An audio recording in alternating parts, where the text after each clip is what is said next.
Mongolia no es un país amable, no es un país cómodo y no es un país que te reciba con los brazos abiertos. Es un territorio que existe para poner al límite a cualquiera que intente vivir en él. Aquí no se vive bien, se vive como se puede. Y muchas veces, ni siquiera eso. Es uno de los países más grandes del mundo, pero al mismo tiempo uno de los más vacíos. Kilómetros y kilómetros de tierra sin pueblos, sin carreteras claras, sin señales, sin ayuda. Si algo te pasa aquí, nadie llega rápido. No hay ambulancia cerca, no hay policía cerca, no hay hospitales cerca. La distancia en Mongolia no es paisaje, es condena. El terreno no perdona.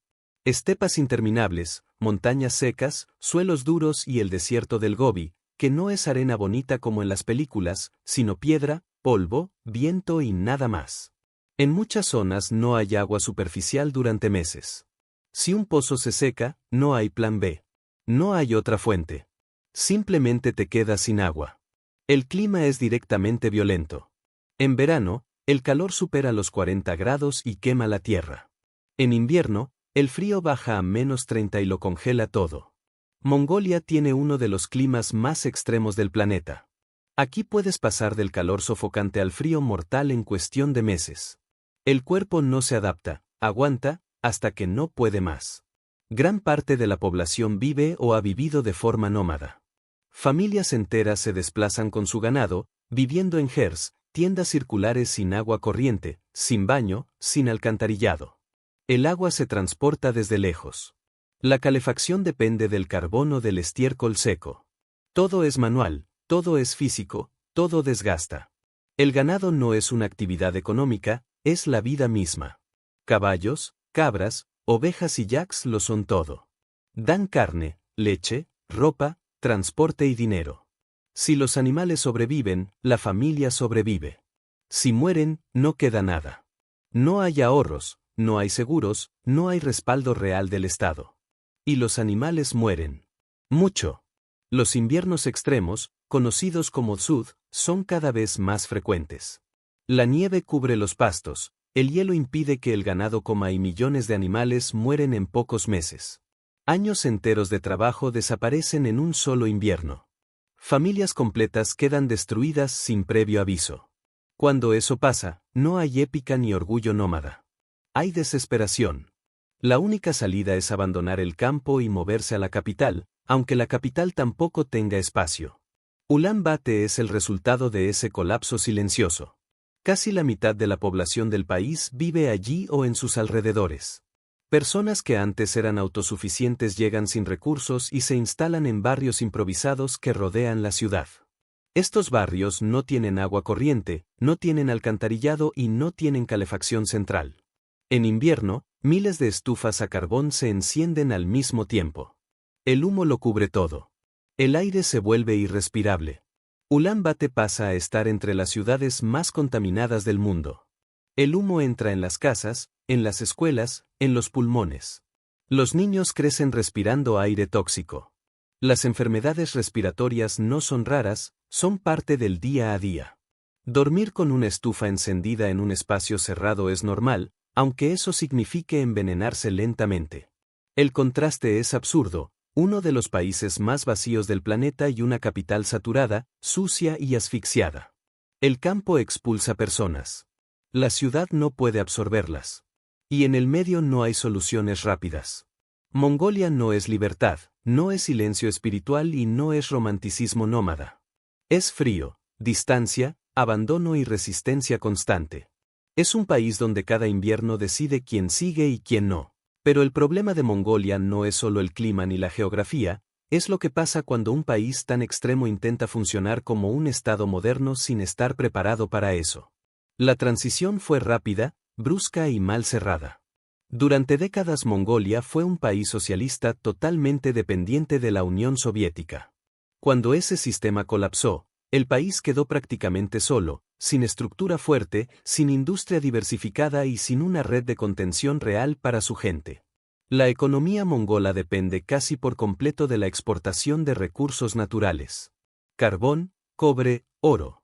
Nada más. Cuando los precios internacionales suben, el país respira. Cuando bajan, todo se cae. Empleo, salarios, estabilidad. No hay término medio.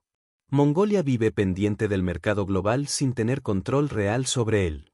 En las zonas rurales, las oportunidades son casi inexistentes. Si no tienes ganado o si lo pierdes, no hay trabajo alternativo. No hay fábricas, no hay servicios, no hay turismo estable. El resultado es una migración constante hacia la capital, empujando aún más un sistema urbano que ya está colapsado. En Ulan Bator, la desigualdad se ve a simple vista. Edificios modernos, centros comerciales y oficinas conviven a pocos metros de barrios enteros sin pavimento ni drenaje. En invierno, las calles se congelan. En verano, el polvo lo cubre todo. No es pobreza escondida, es pobreza expuesta. El acceso al agua es otro problema silencioso pero brutal. Mongolia no tiene grandes ríos navegables ni una red abundante de lagos. En muchas regiones, el agua es un bien escaso. En los barrios de Gers de la capital, miles de familias deben comprar agua por litros en puntos comunitarios y transportarla a mano. No hay cañerías, no hay duchas, no hay alcantarillado. Esto genera problemas sanitarios graves. El suelo se contamina, las aguas subterráneas se degradan y las enfermedades se multiplican. Pero el sistema de salud no alcanza. Fuera de la capital, la atención médica es mínima. Clínicas pequeñas, mal equipadas y con poco personal cubren extensiones enormes de territorio. Una emergencia médica puede significar horas o días de viaje por caminos de tierra, atravesando estepas y desiertos. En invierno, esos trayectos pueden ser directamente imposibles. El frío extremo empeora todo. Las enfermedades respiratorias son comunes. Muchas personas viven toda su vida respirando humo dentro de espacios cerrados sin recibir tratamiento adecuado. Envejecer en Mongolia no es fácil. Enfermarse, menos. La educación tampoco escapa a esta realidad. En las zonas más remotas, las escuelas están muy separadas entre sí. Muchos niños no pueden asistir todos los días. Por eso existen internados donde pasan semanas o meses lejos de sus familias. Crecen rápido, aprenden a resistir, pero pagan el precio emocional del aislamiento. Y aún así, Mongolia no es un país muerto culturalmente. Al contrario. En medio de todo este caos, la identidad mongola sigue viva. La música tradicional, la lucha, la equitación y el tiro con arco no son folclore turístico, son parte real de la vida nacional. El Festival de Naadam no es un espectáculo para visitantes, es una reafirmación colectiva de que, pese a todo, el país sigue en pie. Pero no hay que romantizarlo. La vida aquí no es épica, es dura. Cada familia que resiste lo hace a costa de sacrificios constantes. Cada invierno es una amenaza. Cada crisis económica golpea sin filtro. Mongolia no ofrece comodidades, ofrece supervivencia. Es un país que no se entiende desde una postal, ni desde un documental bonito. Se entiende desde el frío que corta la piel, desde la distancia que te deja solo, desde el humo que no te deja respirar y desde una población que sigue adelante porque no tiene otra opción. Mongolia no es un lugar para todos. Es un país que te exige algo a cambio de existir en él. Y muchos pagan ese precio todos los días.